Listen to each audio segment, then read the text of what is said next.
What is happening, Mike Pipe and all my wonderful VFLs? Let's How's go, it going, baby. buddy?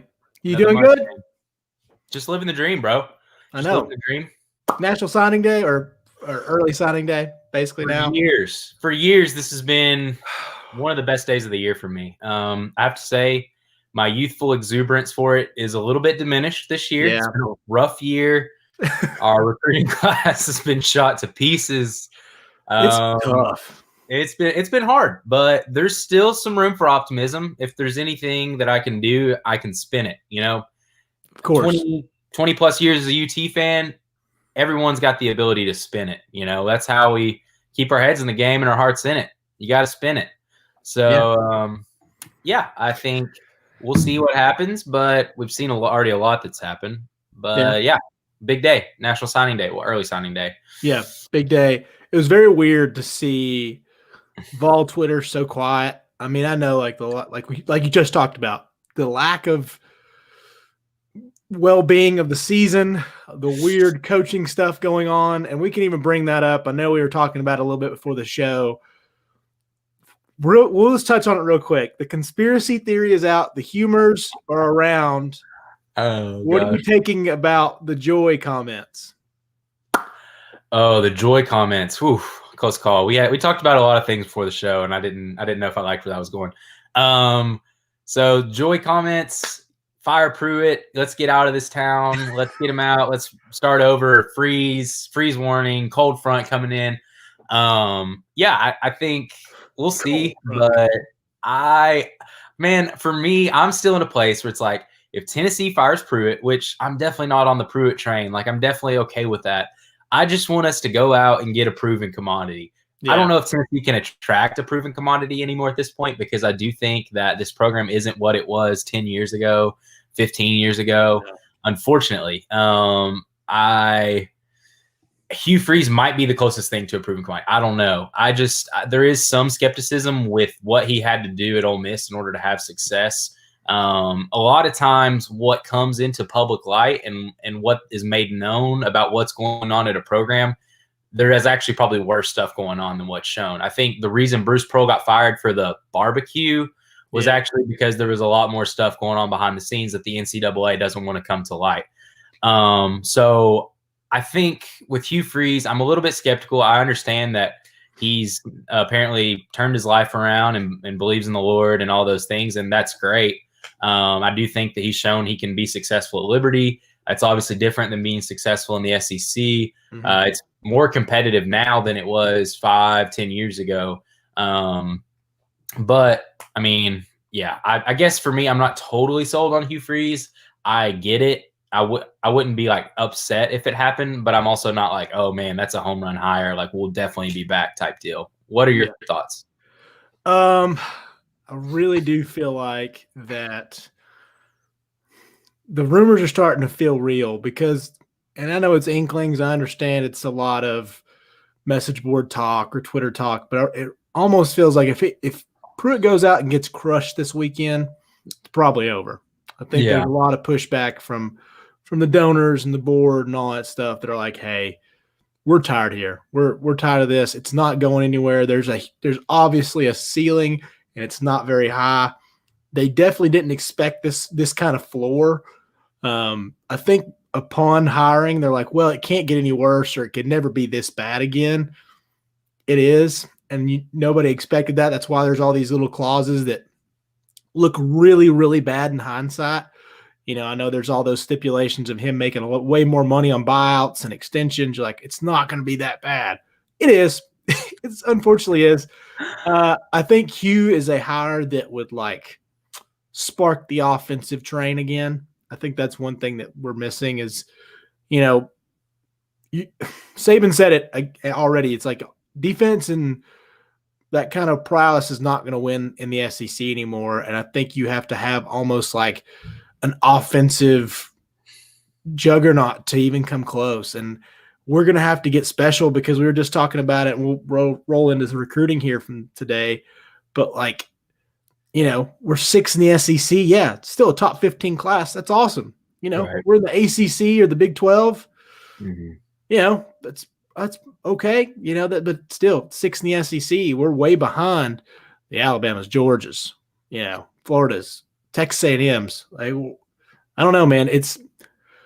I like the rumors. The humors are out and rolling, so we'll see how that goes. But let's get to something positive. We'll start out with a little round ball from last night. Whoa, dude! The comments made from Cincinnati's coach. I don't know if you saw those, but he said, "I've seen 2 great defensive teams in a long while, and one of those was the 2018-19 Texas Tech class, and then this Tennessee team, like elite level defensively." Right. So I don't know, man. This might be one of the best defensive teams we will ever get to see. And I know it's Appy State, but what'd you take away from last night? Man, extremely impressed. I mean, I think for me, it was a lot of what we talked about in the offseason, which we thought that this team had tremendous depth. We thought it had tremendous talent across the board. We thought they could go like 10 deep. And you look back at the stat sheet from last night, they were able to play and rotate a lot of guys. They got big-time contributions from the 2 5-star freshmen, Keon Johnson, Jaden Springer. Josiah Jordan-James stepped up, had a big game. Like everything that we kind of hoped would fall into place looked like it is going to fall into place this season. Now, again, it's Appalachian State, but they were 4-1 coming into this game. They're not a bad basketball team. And so you want to temper expectations a little bit because you don't want to say, man, this team's all of a sudden destined for a Final Four. But that is like that Texas Tech team that the Cincinnati coach talked about. They were a team that played for a national championship. And so for him to make that comment, and then additionally, I saw a statistician on Twitter. You can follow the Welcome to Valhalla Twitter account. I retweeted him last night. I can't think of the account. But basically, the last 3 games that Tennessee's played, all the teams that we faced have had historically like inefficient offensive outputs. Like, I want to say, like for Appalachian State, it was one of their 5 worst performances in the last 20 years. And then Cincinnati, it was like, it's like, and then Cincinnati, I want to say it was their worst performance in like 5. So it's been like literally the way that we're hounding teams defensively is just causing them massive problems. And I think that this year, honestly, I think defense could prove to be even more important than previous years because offenses aren't going to be clicking quite as good as they normally would because of a lack of game time together, maybe a lack of practice together. So if you can ramp up the energy, the effort, and the intensity on defense, I think it's going to make at least as big of an impact as it would make in a normal season, maybe even a bigger impact because of the teams not having enough time to gel and really share the ball. So I'll shut up for now. But yeah, I mean, it's hard not to be extremely encouraged by what I saw last night. And that's just talking about defense. We're not even talking about offense, really. As Blaze Keelan would say, it's people say it's the greatest team of all time just from what he's heard. Right. Just tempering expectations out there. Probably the greatest team to ever play college basketball. But I mean, maybe not, but probably. Yeah, probably. I mean, and also, Blazy, rolling with a point here. It's only been like 3 practices. Like, I don't know if you heard the comments from Rick said it himself. He's like, we've only ran up and down the floor together like 5 times. 3 times up until the Appalachian State and the Colorado games and stuff. So it's like these guys haven't even played 5-on-5 together. Right. So it's crazy because that's a lot of continuity that you don't get, especially with younger guys. These 5 stars are really going to take a step back. I mean, Springer and Keon are elite level talent.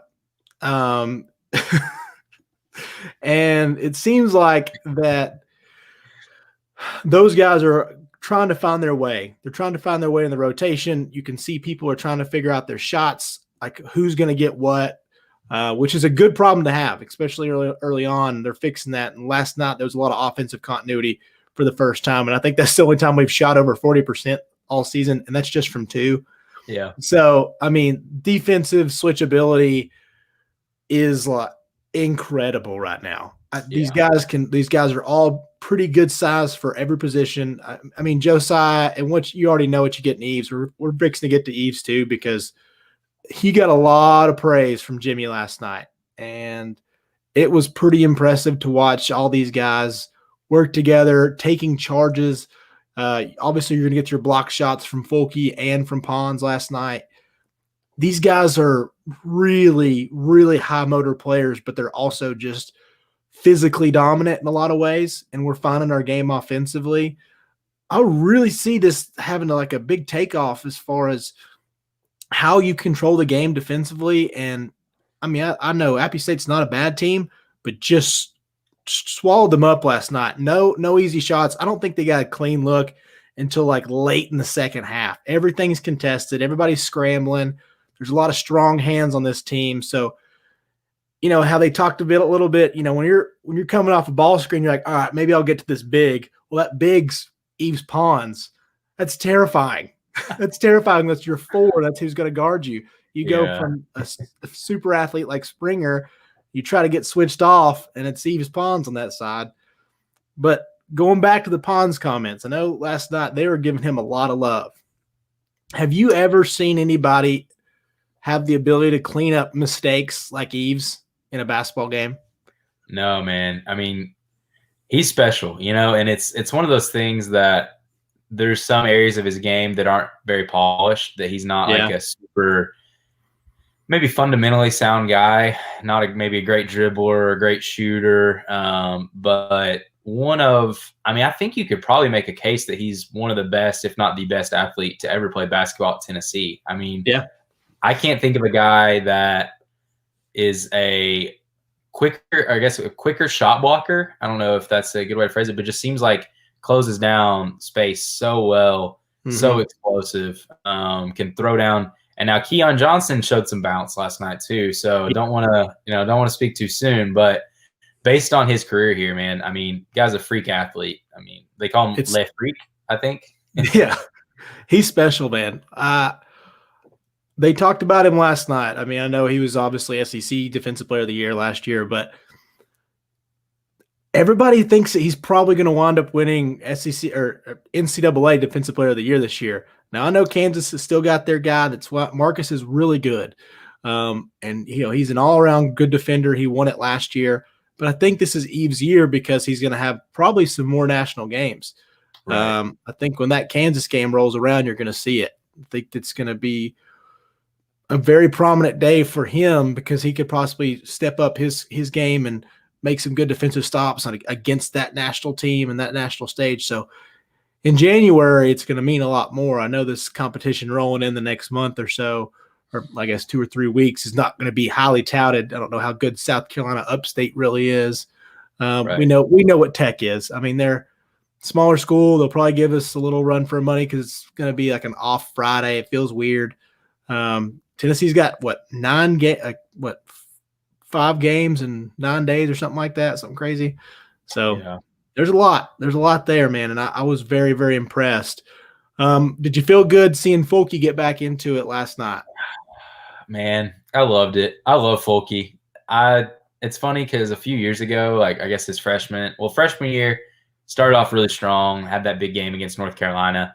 Then after that, I kind of cooled on him. I was like, man, this guy's awkward. He runs around like Randy. Like he definitely has that like fresh out of the womb deer look, you know, where he's like kind of like just looks like he's gonna break something or break somebody at any given moment. But I got to give it to him, man. The guy's a ball player, maybe a little bit unorthodox with his body movements, but dude can fly out play. And there's times where he's putting some moves in on the post that are just smooth. And honestly, like even in some of his baskets he got last night, they were so quick, his movements, and so controlled. I don't know many defenders in the country that are going to be able to stop him whenever he gets that going. And I mean, we saw that against Kentucky last year. We saw that against some elite competition last year for the back half of the season. But it was good to see him kind of reestablish and reassert himself down low again against Appalachian State. You know, granted, not a powerhouse, but again, man, I mean, I felt like last night was again, it's Appalachian State, but it gave you room for optimism in every single area that we thought like, hey, this Tennessee team could be looking good here, could be looking good here. These guys could contribute. Victor Bailey Jr. had a heck of a game. And so, I mean, it's hard not to be really optimistic after last night, period, which is a good feeling. Oh, yeah. I mean, we get a lot of guys now, if they can find their footing, because we saw it in Bailey at the first game. Everybody was like, Oh, this is what they're talking about. Because, what did we hear all off season long? It's like comments around the premise of Victor Bailey is like one of the best kept secrets in college basketball. We've got all the lefties you can imagine. Everybody can shoot it. Shout out Mike Wilson.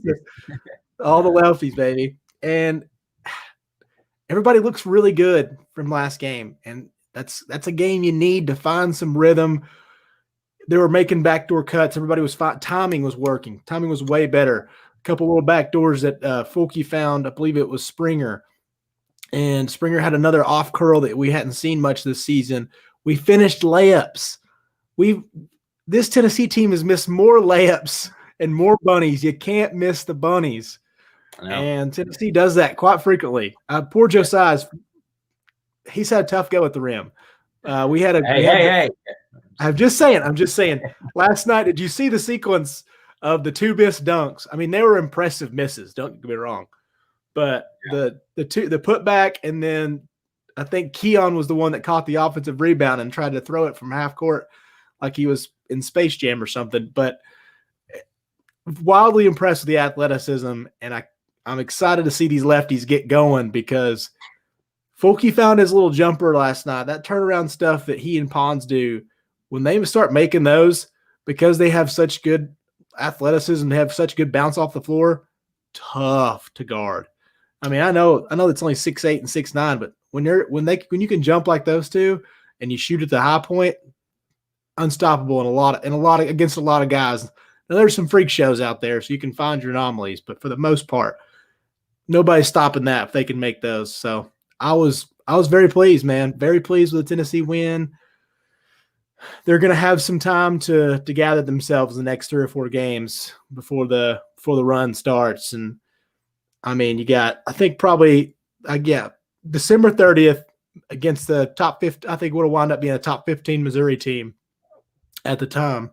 That'll be our first big test. So we'll see, man. I'll be pumped. Yeah. So, but let's move on.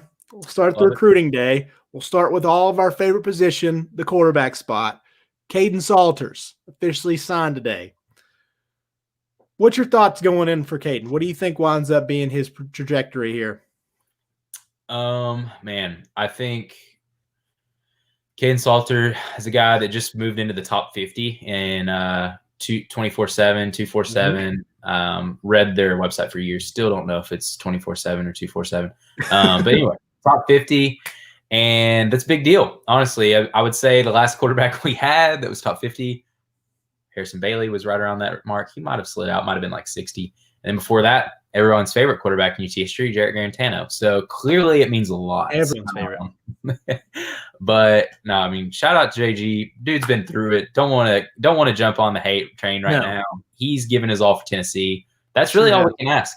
That's all we can ask. But do I wish that we had somebody else ready? Yeah, sure. But anyway, he gave his all, and we got to give him that. But I will say that Kaden Salter is a guy that I would say has the highest upside. I think he comes in kind of being what everyone thought JG was, which is this dual threat guy that can really be dangerous with his legs. Yeah. He's a track guy down in Texas at a big school. I want to say he competes in the triple jump or the high jump. I think it's the triple jump. And so he's really athletic, really fast. He had a game against a big rival, probably a month or maybe 6 weeks ago, where he put up like 200 yards through the air and 200 yards on the ground, and I think combined for like 6 touchdowns. So he's a guy that can do both. I mean, and I think Tennessee fans will be very excited about that, particularly because our offensive line hasn't been as good as advertised. And if you had a guy that was a little more mobile, then that can really kind of level out the playing field a little bit. Because you don't have to have a perfectly clean pocket to throw from every time. You can roll them to the right or roll them to the left. You can run more read option stuff, or RPO stuff even, which I think is what Tennessee needs to do in order to take that next step. I'd go kind of a Joe Brady-esque hire where you bring in a guy from the NFL that really knows RPO and make these defenses defend against it with a guy like Kaden Salter. Pause, timeout. Your turn. So, T. Oh, you're good, man. What do you think about Kaden Salter based on what you've seen and read and all that? Well, I kind of want to know. I just want to see what everybody's like trajectory is for Kaden because I want to know how the Bailey thing goes. I think that's going to be the toughest part. Is if Bailey is anything like we hoped he would be, and the hype is pretty special. So we're going to see how that rolls out. But I don't know, man. It's always nice to have those real fast twitch guys out in the backfield. And I don't know if you're ever going to see like that dual combo in his early years, like as far as you may have him for some special package deals. I think you're going to see that probably his freshman year. I don't know how that goes for sophomore and stuff, but I don't know. It could be a really good battle because those type of guys, if he has the arm strength, and I've liked what I've seen from Harrison so far. I just don't know if he's special yet. I mean, how can you be? This has been an absolute dumpster fire in a lot of ways, and he came in at a tough time to start. A lot of morale was down, if you will. Right. Let's be honest; it's going to be a tough task, and especially with his first game being Florida. There's some things that's going to have to work out and look better, but I do think Kaden can be a guy that's going to compete for the spot. We hope that's the case where we have two guys that are almost somewhat elite level. Let's hope that it's everything Georgia hoped it would be with Justin Fields and Jake Fromm.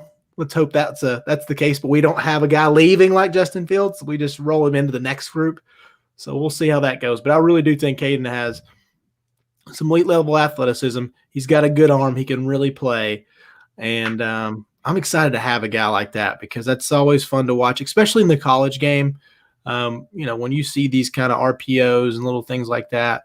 And depending on who our coordinator is in the next 2 or 3 years, it could really help having a guy like that. So I don't know, man. Overall, great signing. He's obviously the premier guy, I think, for this team right now. So over the rest of the day, how did you feel about it? I know it wasn't the most wonderful class we've ever had. We've obviously had some misses. What did you think about the rest of the day, Mr. Recruiting? Mr. Recruiting. Yeah. I think it's tough. I feel pretty good about the guys that we got. I do feel like Pruitt and his staff, I've believed in their ability to identify talent that maybe isn't identified yet. So throughout their time at UT, they've identified a lot of guys pretty early on in the process that have gone on to then later be highly scouted and highly ranked recruits. Like Roman Harrison's a big one that comes to mind. I think he was barely in the top 800. And then by the time he was graduating, like whenever Tennessee offered him, and I think maybe even committed to Tennessee, by the time he's graduating or by the time they pull out their last rankings, he's maybe like a top 200 guy, top 250. So he played from like kind of middle 3-star to like kind of mid 4-star, which is a huge jump from like 800 to 250. Yeah. But really they've done that pretty consistently during their time at Tennessee. And I think, you can attribute some of that to just their ability as recruiters to identify talent. I think Pruitt loves watching film. He's a football nerd. He's a football guy, truly a football guy, truly a nerd. I don't know that, things are going as we expected them to go. And I think that's frustrating. I don't think that maybe the development of talent is there like we thought it was going to be.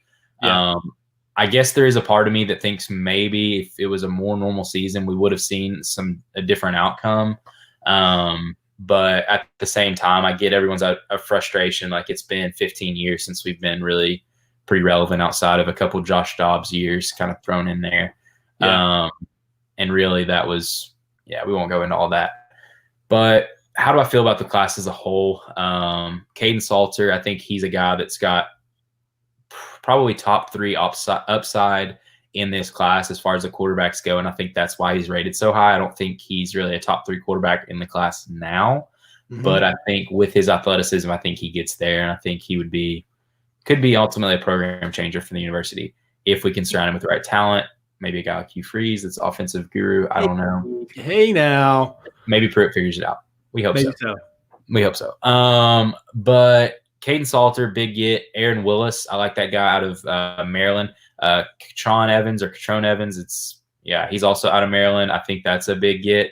Big boy. Big boy. And he's got athleticism. He can really play anywhere along the offensive line. I think Julian Nixon, 4-star wide receiver from Alabama, that's a big time get. Walker Merrill, I like Walker Merrill a lot. I was actually literally we were just talking about him in a group text. I think he can be really good. I do think he's small. He's slimmer. He's 6'1", 170. Now, in high school, it's pretty decent size. But, I mean, when you're moving up, I don't know. Yeah. We'll get to your question when. We'll get to your question. Shout out to our boy Trey asking the big questions, but we'll get to it. We'll get back to it. So, yeah, I mean, I think, Julian Nixon, I'm really hoping a guy like Dylan Brooks, who hasn't signed yet, I think he still probably ends up in Orange. I think hope so. Yeah, Terrence Lewis is another big one for Miami. He's a guy that was a 5-star recruit early in the season. Both he and Dylan Brooks have gotten pretty big bumps. They were both 5-star guys early on in the year, and then now all of a sudden, they're not there anymore. Yeah. What's going on? I don't know. We won't get into that. But so I don't know. I think if you get both of those guys, I feel pretty good. Certainly not the class we were hoping for maybe 5 or 6 months ago when we're like a top 6, top 7 class. We're like, oh yeah, we're on our way. Yeah, here we go. But I think if you trust Pruitt's ability to identify talent, I think there's a guy from North Carolina. I think his name's Jalen Wright, if I'm not mistaken. Big, like super. I say big, track guy, super fast. Maybe not like Auburn, whatever that guy's name was, the speedster. Guy that cooked us for the 50 yard. Yeah, Schwartz. I think it's Anthony Schwartz or something like that. Not quite that level, but track guy that runs like a sub 11, 100 meter. Like fast, crazy, very, very fast. And looks like I've seen some highlights. Looks like he's bulked up before his senior season. That's good. Looks like north of 200 pounds. He'll probably play maybe like a running back.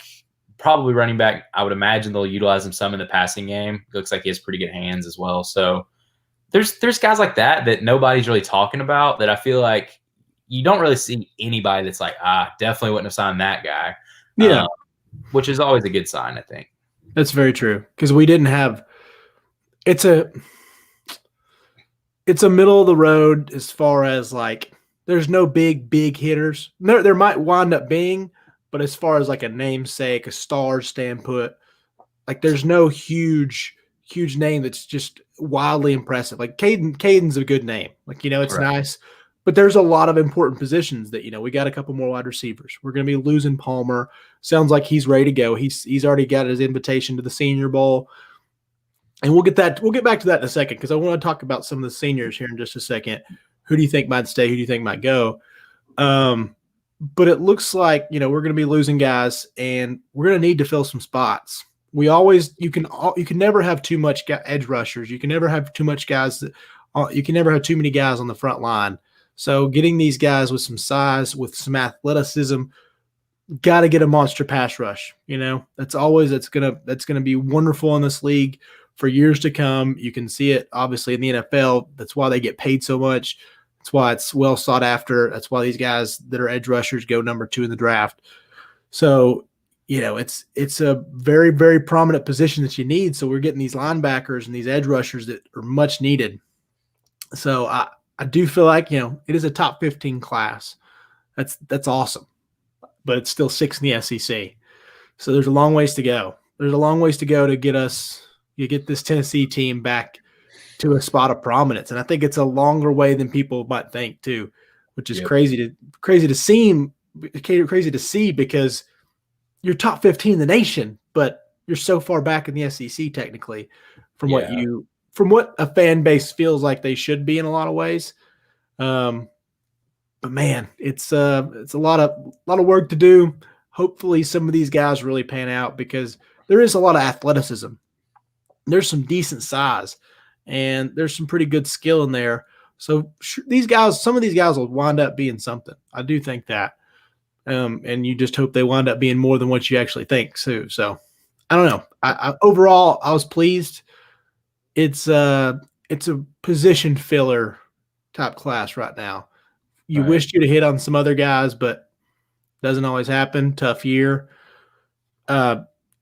Inside, on the field and off. I mean, just a weird year. There's a lot of places that, you can't visit, and people were nervous to visit. I think they were allowing some people to kind of foot traffic in, but you didn't want much. You don't want to go if you're a family. You don't want to fly and put yourself in harm's way whenever it's like, well, I've already been to this school. I liked it. Let's just do that, Right. So that's a weird thing about recruiting this year. I don't know if you have anything else as far as like any players that you're like, who do you think is going to wind up making the biggest impact? Wow.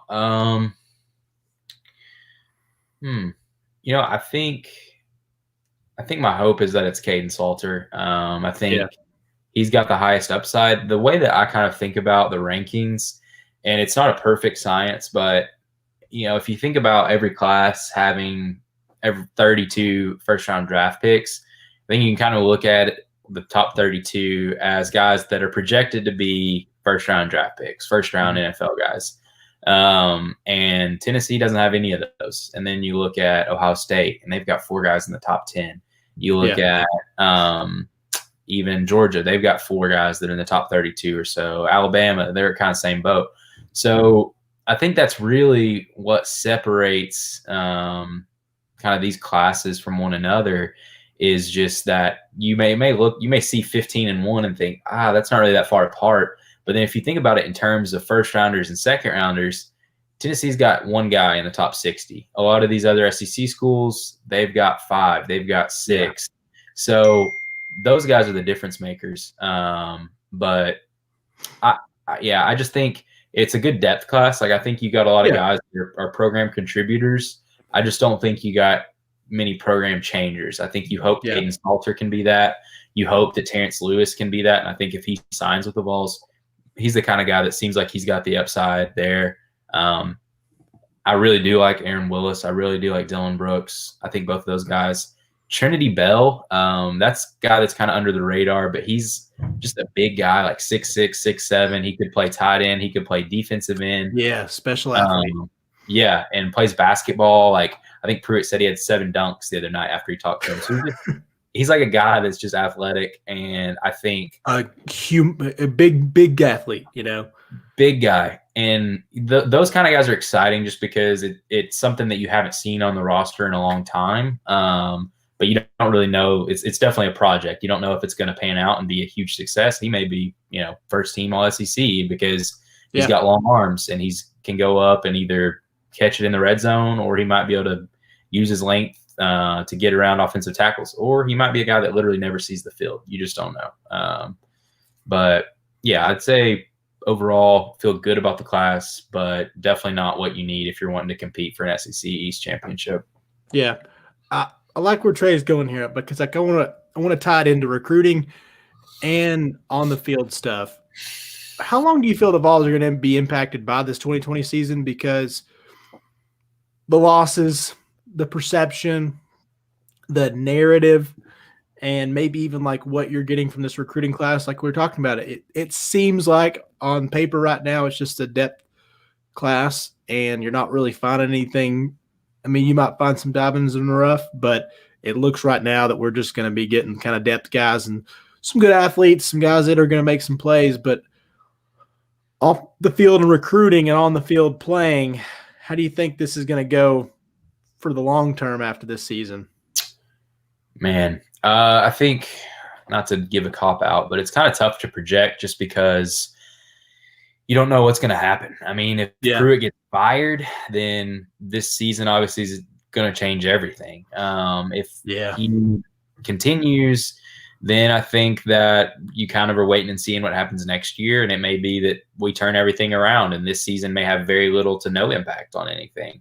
But I think if you fire Pruitt, you're kind of back in a rebuilding mode again, and I do think the last 3 years have been better than what we had the last year with Butch, even though maybe the wins and losses don't reflect that. I do feel like the team talent's probably better. I think we've got more big guys. Like, I think that we just look more like an actual SEC team despite what on-field performance suggests. So I would say we'll feel the effects if we fire Coach Pruitt for 2 years, I would say if you don't fire Coach Pruitt, then I think you're kind of in a wait and see where it's like, yeah, I don't know. What do you think? How do you see kind of these next few years, I don't know, unfolding after what we've seen this season? Yeah, I'm not sure. And people watching, go ahead and share the show. We're talking Pruitt here.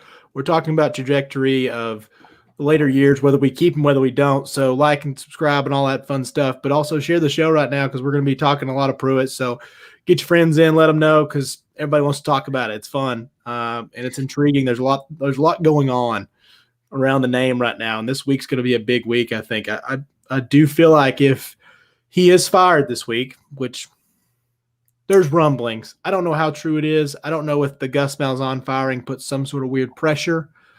I do think it does. I think it probably makes a bigger impact on boosters and names around the program. I don't know how much it affects somebody like Phil Fulmer, who kind of knows the ins and outs probably way more than most of our boosters or anybody else in a lot of ways. Obviously, they've been around the program too, but Phil understands the coaching game and for long-term effects. So I don't know, man. Let's say I'll start out with if Tennessee decides to keep Pruitt, then it's definitely wait and see. You're going to have to make some coaching changes. Trash article, Gus has almost been fired for half a decade. It's kind of true, but every year he and Mike Gundy just keep around. Now, Mike Gundy's a better one about saying he's going to go look at another job and gets an upgrade in pay every time. That man gets raises every 3 years. It's incredible. Tennessee's responsible for half of them, I think. So. Oh, yeah, 100%. Oh, if he gets fired, if Pruitt gets fired, Gundy's going to get a new raise. It's going to be incredible. Oh, gosh. It's incredible. I love it. But anyways, if we keep Pruitt, then I do think you're looking at a big wait and see, but I think the program goes downhill more than you want it to. Maybe he can lead this team back to, mediocrity, 8-4, something along those lines. That'd be fine. But what happens after that? How long is that going to take? Who do you lose mentally? What people are cashing out of this program because they didn't want to see this? You keep getting mediocre. You're not going to be much better next year, I don't feel like. It seems like you're at least 2 years away from being back to, okay, feel good about this team, 7-8 wins. I think we all kind of thought that might actually happen this year, weirdly. But a lot of things fell under expectations. And you mentioned it a lot. It was probably about 30 minutes ago. You said player development. That's the biggest key is the acclimation of talent is there in these recruiting classes. Yes, it's still 6 in the SEC. But, we've had, top 10 classes the previous 2 years. So accruing this talent has been there, but it's not developing really far. Some guys have, but you're going to get that on every team because of people's personal work ethic and personal development and growth as far as some people just like to work. Some people just love this game no matter what. Even if their team is not very good, they're gonna follow suit and do their own thing. But I think overall there's not been a ton of development, maybe outside the running backs and a few linemen, but I don't know, man. I feel like it's a long ways away if Pruitt stays. And then if Pruitt gets fired, then we're in a bidding war with a couple different places, I'm sure, because there's going to be some more coaches fired for the Hugh Freezes, for all these names that are getting thrown out all around the nation. We'll mention Hugh because it's the fun name right now, but you got a long ways to go. If we're going to get Hugh Freeze, then we got to start a whole new culture. We got to start a whole new program, basically. Yep. And you're going to have to deal with a lot. I don't know how prominent it is, but I do feel like the SEC or the NCAA is going to be around Knoxville more if Hugh comes back. They're taking some extra looks. What are you suggesting, Chase? I'm confused. I'm not suggesting anything, but I'm just saying that there might be a few more people from the big program that might want to come down just to check in. Yeah, I think if they're not at Ole Miss at the time, that maybe they would stop in through Knoxville. Yeah, They left Ole Miss. Now they're back. Shout out to Zaxby's, by the way. Shout out Zaxby's. No free shout outs. Mm. Yeah. So I guess leading off of that, we've kind of touched on a lot about the direction of the program. Let's talk a little bit about this weekend, Texas A&M. Okay. Yeah. What do you think? What are your expectations coming to this game? Obviously, A&M's they're playing for a playoff berth at this point, right? Yeah. I don't know if they could make it because Alabama being a lock in the SEC championship. Right. I just don't know how they're gonna, because Clemson will play. Does Clemson play Notre Dame again? I thought so. They were supposed to play each other in the ACC championship, but then I read something about maybe that getting canceled so that way both teams could get in. Okay, that'll be a big play out. I think A&M has a shot. Oh no, it's still on. It's still on. People were apparently I'd read people talking about that because that would kind of ensure that both teams got in. Oh, one loss, and the ACC wants that. Yeah. So, but as of now, like I saw articles 6 hours ago that was talking about Notre Dame, Clemson facing off, big stage, yada yada yada. So, I don't know. They're going to be fighting for it. They're going to want to run out the score in case anything happens. Glamour points in that are a thing. Oh yeah. They want to beat this Tennessee team into the ground. Negan Walking Dead style. They want it bad. So it's gonna be tough. Kellen Mond's actually played pretty well this year. He's a guy that's a true dual threat guy. They've played really well at times, and they're pretty scary. Florida sunk their hopes crazily enough. So last week, that one freaking shoe toss, man, what a debacle.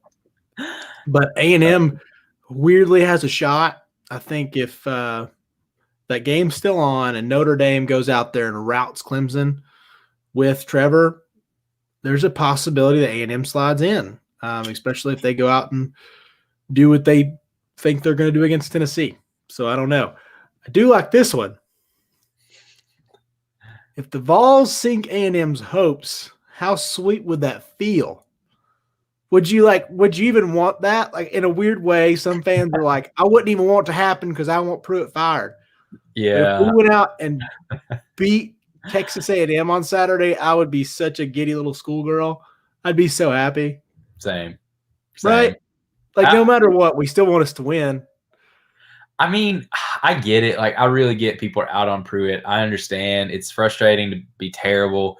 But at the end of the day, Hugh Freeze is not a guaranteed solution. I like him. I think it'd be exciting. I think it might be more entertaining than what we're seeing now. But at the same time, it's like, I don't know that I'm ready to hit the reset button. And on another one that's just like, I don't know. It doesn't feel like it's for sure success. Like, it feels like, probably, maybe that would be good. But I would really love to see Pruitt have success because at this point we'd be 1 to 2 years away from maybe competing instead of, every time a new coach gets hired, like, well, wait till year 3, Yeah. And it's like, oh, Matthew Blaze, bro. I'm all for anything bad happening to Jimbo Fisher. Apparently Jimbo, I don't know what he's got against Jimbo, but hey, you got any insight there, Chase? I don't. We'll wait for Blaze's response back why he does not like Jimbo Fisher to the point where anything bad's okay happening. Fill us in.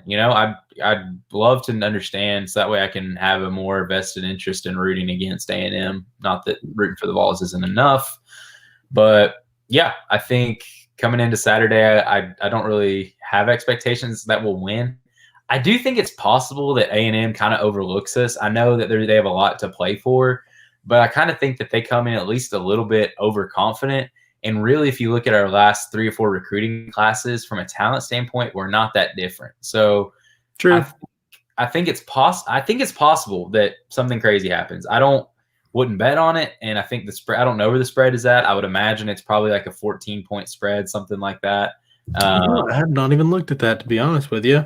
Yeah, I don't know. But so I think Tennessee's a pretty big underdog, and I think rightfully so. But I do think that the talent is there. If let's say we turn over Kellen Mond 3 times, then I think this is a game that Tennessee 14. can win if we take care of the ball. So we'll see. I think it's possible. I kind of had a good feeling about it randomly out of nowhere on Monday or Tuesday, even though my heart has been in pieces for the last half of the season. But yeah, I've been known to have good feelings when we play Florida every year too. So we'll see. Yeah, that's the worst part is being a fan and a follower of this team. You get this thing about you where you become so good at rationale. Now, you may be the most negative person from Sunday to, I'd say, about Friday at 3:30. You know, you're starting to get that hankering. You're about to go. No. And you're like, hey, we're gonna win tomorrow. Yeah, let's go to Knoxville. Let's get crazy. You know, you get all these little hankerings. You start doing your thing. You start just rationalizing in your head how this is all going to turn out and be great. And it happens every week. We all do it in some form or fashion. And you can lie to me, but there's a part of you, at least on Saturday, it's like, it'd be nice if we won this game. It'd be nice if we ended this regular season beating a top 10 team. That would be awesome. Yeah. Awesome. I mean, first top 10 win in 13, 15 years? I really don't know. Did we beat anybody in the 16, 17 season? Or 15? I don't think we beat anybody that's top 10. I know it's been over 7 or 8 years. So what was Florida that year? Florida, let's see. Dobbs' year. Tennessee's last top 10 win. Come on, Google. Let's see what you got. It could be a long time ago. Who else do we have? There's possibilities. I'm looking back. Nobody. 2006. Against who? Let's see. It's on Dog Nation, so take it for what it's worth. We all know Georgia fans, whatever. Credibility is not 100%, but yeah. That's Yeah. crazy to think about it because, you know, if you snuck out a W to end this season, it sounds like Purdue doesn't want to go to a bowl game.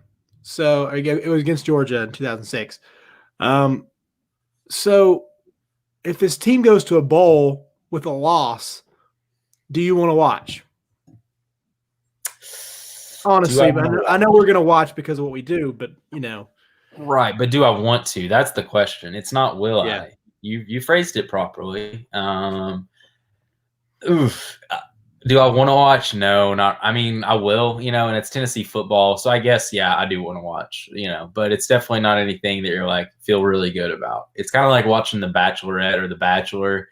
You're kind of like, it's entertaining, and I wish I wasn't into it, but kind of am. It's like bad TV, but it's sort of entertaining. Yeah, I haven't watched in like 2 or 3 years, to be clear. I'm not a big Bachelorette or Bachelor person. I say 2, maybe like a year and a half. Anyway, that's neither here nor there. But I will say that, I'll definitely be watching. I'll love it because I love UT football. But it's definitely not anything you're like, oh, yeah, we look great. I'm glad we went 3-7 and we're in a bowl game. We really earned it. So, yeah, not great. Not really something I'm like super pumped about, but it is what it is, man. It's what it is. If Tennessee goes out and stuns A&M this weekend, are you going to feel a lot better about watching? Yeah. Honestly, I would. Even though 4-6 still shouldn't get you a bowl game. No. COVID. At least you'll be like, all right, we got a top 10 win. Like, we had some semblance of success, even though 4-6, not great. But I would feel a little bit better about a 4-6 performance in a bowl game than I would about a 3-7. Because, you can always be like, well, maybe we would have gone 6-6 because we only lost 6 games, and you throw in a few non-conference opponents and bam, you're at 6 wins. We really had a shot at being a 6-win team. Whereas you're 3-7, you've already lost 7 games. You can't be a 6-win team if you've got 7 losses. That's just math. So, yeah. Well, Blazy is not a fan. He says he'll be scouting Tennessee's basketball's next opponents. Good luck, Blaze. I don't know how many of Tennessee Tech, South Carolina Upstate. I don't know how many games are on television, and so good luck with that, buddy.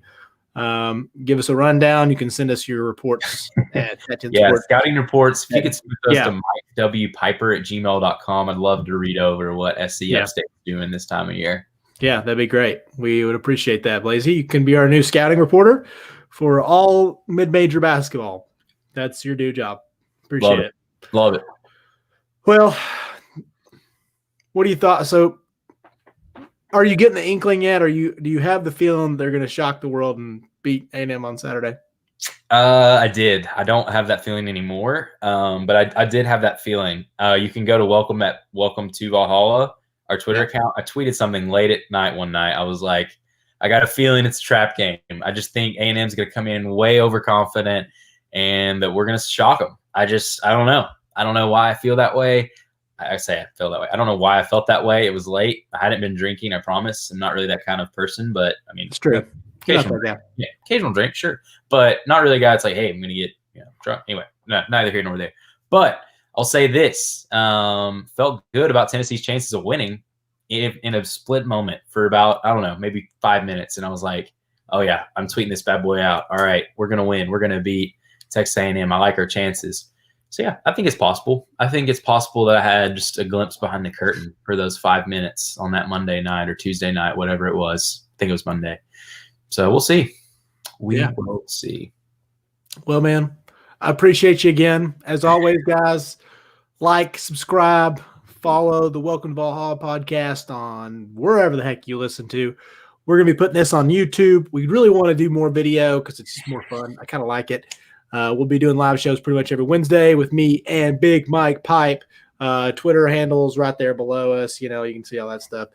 And, yeah, follow us wherever you want to. Chat 10 Sports, chat10sports.com. We're here for you. We're going to be here on Wednesday nights. We're here on all things Vols, Titans.